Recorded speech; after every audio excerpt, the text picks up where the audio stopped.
ఎవరితో చెప్తాడు? దేవాదుల గోదావరి నది మీద ఉందని స్కూల్ పిల్లగాడు చెప్తాడు. బనకచెర్ల మీద గింత యుద్ధం చేస్తున్నాం ఒక దిక్కు. బనకచెర్ల నీళ్లు చంద్రబాబు తీసుకుపోతా అంటే మాకు అన్యాయం అవుతుందా? బనకచెర్లను ఆపాలని రాష్ట్రం అంతా వెళ్లిపెట్టుంది తెలంగాణ రైతులు. ఈయన అడుగుతుండే అమాయకంగా, బనకచెర్ల ఏ బేసిన్లు ఉంటది, ఆడుంటది? నువ్వు ఇప్పుడు 3 నెలలకెళ్ళి లొల్లి నడుస్తుంది. బనకచెర్ల ఆపాలని కొట్లాడుతుంటే ఈ రాష్ట్ర ముఖ్యమంత్రివి నీకు బనకచెర్ల యాడుందో తెలియదంటే నీ నిజాయితీ ఎంత, నీ చిత్తశుద్ధి ఎంత, ఈ రైతుల పట్ల ఈ రాష్ట్రం పట్ల నీకున్న కమిట్మెంట్ ఏందో అనుమానం కలుగుతా ఉన్నది. చూడలేదా మీరు? అట్లా నల్లమల యాడుంది అంటాడు.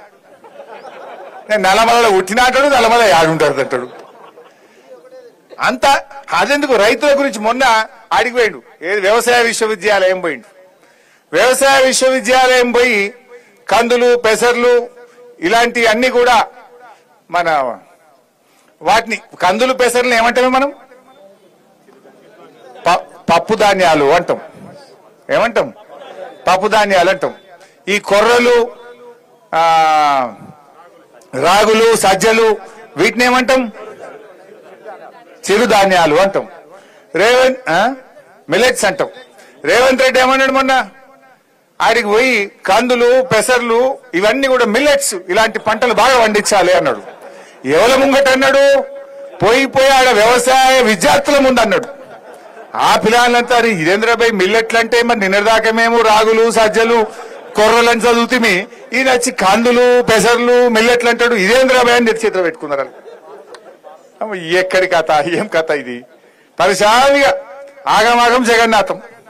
ఒక్కటన్నా చక్కలేదు. తెలియకపోతే సపరేట్ కూర్చోవాలి. తెలిసినట్టు ఏందో మాట్లాడబోతారు. నీ ఇజ్జత్ పోతావే కానీ రాష్ట్రం పరుగు పోతుంది కదా. తెలంగాణ ముఖ్యమంత్రికి ఏం తెలియదట గిట్లా మాట్లాడుతుండంటే మన ఇజ్జత్ ఏమైనా ఉంటుందా ఈ రాష్ట్రంది? ఈ రకంగా తయారైపోయింది. ఏమన్నంటే తిట్టుడు తప్ప ఇంకోటి తెలియదు. నేను మొన్న ఏదో జ్వరం వచ్చింది పోయి, మనిషికి రోగం రాదా? అయితే జ్వరం రాదా?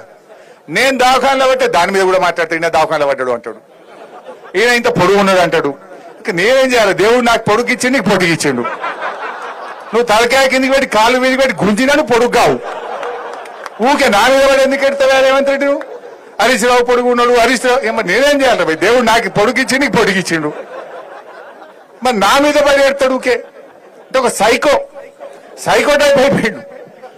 ఈ రకంగా ఇవాళ ఏమనంటే కేసు ఇవాళ అనవసరంగా మన కౌశిక్ రెడ్డిని అరెస్ట్ చేసిండు.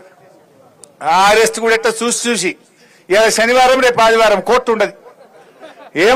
ఇప్పటికీ 10 సార్లు తిట్టింది కోర్టు. నువ్వు ఈ శుక్రవారం రాత్రి, శనివారం పూట అరెస్ట్ చేయకు, నువ్వు కావాలని వేస్తున్నావు బిడ్డ అని హైకోర్టు మొటికాయ వేసింది పోలీసు వాళ్ళకు. కానీ మళ్ళా చూసి నిన్న శుక్రవారం రాత్రి 12 గంటలకు మన కౌశిక్ రెడ్డి ఎమ్మెల్యేని అరెస్ట్ చేసిండు. ఏం చేసిండు కౌశిక్ రెడ్డి?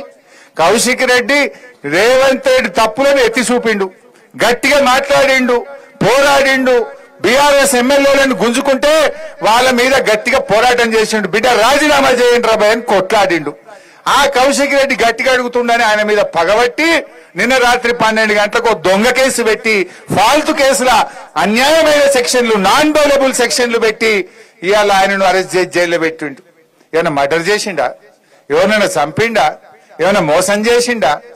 ఇవాళ ఒక ఫాల్తు కేసులో, అక్రమ కేసులో ఇరికిచ్చి ఇవాళ ఆయనను జైల్లో పెట్టే ప్రయత్నం చేస్తాడు. మొన్న మన కేటీఆర్ గారిని రాష్ట్రం యొక్క గౌరవం పెంచితే, రాష్ట్రం ప్రతిష్ట పెంచితే ఈ కార్ రేసింగ్ ప్రపంచమంతా హైదరాబాద్ దిక్కు చూసేట్టు కేటీఆర్ చేస్తే ఆయన మీద కేసు పెట్టి సతాయించే కార్యక్రమం చేస్తుంటాడు. కేసీఆర్ ను కమిషన్ ముందుకు పిలిపిస్తుంటాడు. ఇంక తప్ప ఇంకో పని రాదా నీకు? పాలన లేదు.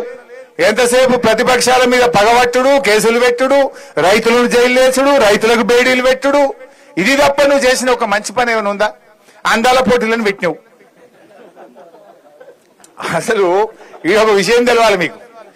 ఈ కార్ రేసింగ్ ఏమో అన్ని రాష్ట్రాలు పోటీ పడ్డాయి. మహారాష్ట్ర ముఖ్యమంత్రి షిండే అరే ఇది మా బాంబేలో పెట్టాం ఈ కార్ రేసింగ్, మా దగ్గరికే రావాలని ఆయన అడిగిండు. గుజరాత్ ముఖ్యమంత్రి మా దగ్గర రావాలని అడిగిండు. బెంగళూరు ముఖ్యమంత్రి మా దగ్గర రావాలని అడిగిండు. అందరినీ కాదని పోటీ పడి కేటీఆర్ గారు దాన్ని హైదరాబాద్ కు తెచ్చిండు. ఈ అందాల పోటీ ఎవడు మాకొద్దన్నాడు. ఇది మేం చేయమంటే మేం చేయమంటే ఎవరు చేయమంటే రేవంత్ రెడ్డి దిక్కైండు. దాన్ని తెచ్చి నేనేందో ఉద్ధరిస్తా అంటే మొత్తం ఇజ్జత్ మానం పోయింది రాష్ట్రంది. ఏమైందో మీకు తెలుసు కదా. దాన్ని ఏదో దాచిపెట్టుండు. దాని మీద 3 మహిళా పోలీస్ అధికారులతో కమిటీ చేసిండ్రు. సీసీ ఫుటేజ్ అంతా ఎత్తికిండ్రు. రేవంత్ రెడ్డి చుట్టూ ఉండే 2 నాయకులే ఆ మిస్ ఇంగ్లాండ్ పట్ల మిస్బిహేవ్ చేస్తే ఆమె తిట్టి పోటీలో నుంచి విరమించుకొని ఇంగ్లాండ్ కి వెళ్లిపోవడం. ఈ రాష్ట్రం పరువు తీసిండు రేవంత్ రెడ్డి, దేశం పరువు తీసిండు ఇవాళ రేవంత్ రెడ్డి గారు. నువ్వు చేసిన ఉద్దారకం ఏంటంటే ఇజ్జత్ తీసుడు తప్ప చేసింది ఏం లేదు. మిల్లెట్స్ కు పప్పు ధాన్యాలకు తేడా తెలియదు, దేవాదుల ఏ బేసిన్ లో ఉందో తెలియదు, అందాల పోటీలు పెట్టి ఇట్లా ఇజ్జత్ తీస్తేవి. ఏంది నువ్వు చేసింది? ఇవన్నీ కూడా మనకు తెలుస్తలేవా? కానీ ఇక్కడ ఒక్కటి మాత్రం అర్థమైంది. నిన్న మొన్న ఈ రాష్ట్రంలో ఏ సర్వేలు చూసినా కూడా అందరూ మళ్ళా కేసీఆర్ రావాలి, గాయననే మంచిగా ఉన్నాడు అనేటువంటి మాట వచ్చింది. రేవంత్ రెడ్డి కూడా చెప్పకనే చెప్తాడు. నిన్న ఢిల్లీలో ఏదో చిట్ చాట్ పెట్టిండు. అలా అంటాడు, బీఆర్ఎస్ ఎక్కడుంది భయ్ అంటాడు, బీఆర్ఎస్ పైన అయిపోయింది అంటాడు, బీఆర్ఎస్ లేనే లేదు అంటాడు. కానీ కళ్ళు మూస్తే కేసీఆర్ యాదికొస్తాడు, కళ్ళు తెరిస్తే కేసీఆర్ యాదికొస్తాడు. అసలు రేవంత్ రెడ్డి మైకి ముంగట నిలబడితే కేసీఆర్ ముచ్చట తీయకుండా ఉపన్యాసం ఉంటుందా? బీఆర్ఎస్ లో దలవకుండా ఆయన మాట మాట్లాడతాడా? మరి అయిపోయిందంటే ఎందుకు ఊకెదలుతున్నాను? ఎందుకు నీకు అంత భయం పట్టుకున్నది? ఆయనకు తెలుసు ఖచ్చితంగా మళ్ళా వచ్చేది గులాబీ జెండే బీఆర్ఎస్ పార్టీ అని ఆయనకు అర్థమైంది. ఆయన మనం తిట్టకుండా ఎప్పుడైనా మాట్లాడతాడా? అసలు చక్కగా ఒక పాలసీ మీదనో, ఒక మంచి పని మీదనో, ఒక ముఖ్యమంత్రిగా ఒక విధానం మీదనో ఎన్నడన్నా ఒక్కనాడు మాట్లాడతాడే? తిట్టుడు తప్ప కేసీఆర్ ను గెలవకుండా ఆయన ఎప్పుడన్నా మాట్లాడతాడా అని నేను అడుగుతా ఉన్నా. ఆయన మనకు అర్థమైపోయింది. మనకు ఎవరో చెప్పాల్సిన అవసరం లేదు. రేవంత్ రెడ్డికే నిద్రలో కూడా కేసీఆర్ బీఆర్ఎస్ పార్టీ యాదికి వస్తుంది ఆయనకు. అంటే మళ్ళీ వచ్చేది బీఆర్ఎస్ పార్టీ. మీ ఊర్లలో చూడండి, ఇప్పుడు మొన్న నాకు ప్రభాకర్ వీళ్ళు చెప్తుండే, మా గోవర్ధన్, చాలా ఊర్లలో ట్రాక్టర్లలో డీజిల్ కు పైసలు లేక జాకీలు ఎక్కిచ్చిరట. కేసీఆర్ ఉండగానే రోజు ట్రాక్టర్ వచ్చి చెత్త తీసుకుపోతుండే. రోజు చెత్త తీసుకుపోయి గ్రామాలు శుభ్రంగా చేసిండు. ప్రతి ఊరికి వైకుంఠధామము, dump yard, tractor, trolley, tanker, అన్ని ఊర్లలో బ్రహ్మాండమైన చెట్లు, నర్సరీ మనం చేసినాం. ఒక్క రూపాయి ఇయ్యక గ్రామ పంచాయతీల్లో పనిచేసే సఫాయి కార్మికులకు 3 నెలల జీతాలు లేక ఇప్పటికీ చాలా ఊర్లలో డీజిల్ కు పైసలు లేక వారంకి ఒక్కనాడు ట్రాక్టర్ నడుపుతున్నారు, 3 వద్దలకు ఒక్కనాడు నడుపుతున్నారు. పెట్రోల్ పంప్ ఓడిగా 6 నెలలు అయింది, ఉద్దర వసూడు బంద్ చేసిండు ట్రాక్టర్లకు. నీ పరపతి ఆడికి వచ్చిందంటే రేవంత్ పాలనలో కేసీఆర్ ట్రాక్టర్లు కొని పెడితే అందులో డీజిల్ పోయే శాత కాక అవి మూలకు పడే పరిస్థితి వచ్చింది రేవంత్ పాలన. ఈ రకమైన పరిస్థితి వచ్చింది. సరే, ఏది ఏమైనా అన్ని అర్థమైనాయి ప్రజలకు. ఎందుకంటే కేసీఆర్ చేయగలిగింది ఎట్లా, నువ్వు చేయలేకపోతున్నావు ఎట్లా? ఇవాళ నువ్వు నీ హయాంలో అన్ని తగ్గుముఖమే, రాష్ట్ర ఆదాయం కూడా తగ్గుముఖం పట్టింది. నీకు పాలన చేయలేక పరిస్థితి ఏర్పడ్డటువంటి పరిస్థితి ఉంది. బట్ ఏది ఏమైనా రైతు సోదరులారా, మీరు గట్టిగా ఉండండి. అవసరమైతే సంగారెడ్డి కలెక్టరేట్ ముట్టడి పెడదాం, అవసరమైతే మన ఓఆర్ఆర్ ను దిగ్బంధం చేద్దాం.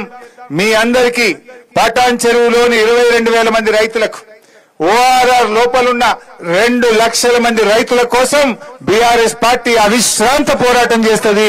రైతులకు వచ్చేదాకా కూడా ఈ కాంగ్రెస్ పార్టీని విడిచిపెట్టేదే లేదని చెప్పి కూడా వివరిస్తూ, మరి అదేవిధంగా ఈ గుమ్మడిదలలో 170 ఎకరాల భూమి 109 సర్వే నంబర్ విషయం కూడా గోవర్ధన్ చెప్పిండు.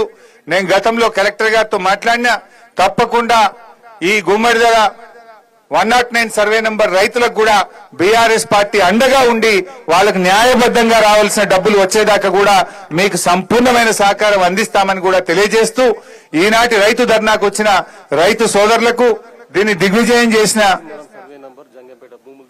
కార్యకర్తలకు అందరికీ హృదయపూర్వక ధన్యవాదాలు తెలియజేస్తూ జై తెలంగాణ. అందరికీ 2,000 పింఛన్ ఇచ్చిండు, నేను 4,000 ఇస్తా ఆశ చూపించిండు. అరిచేతిలో వైకుంఠం చూపించిండు.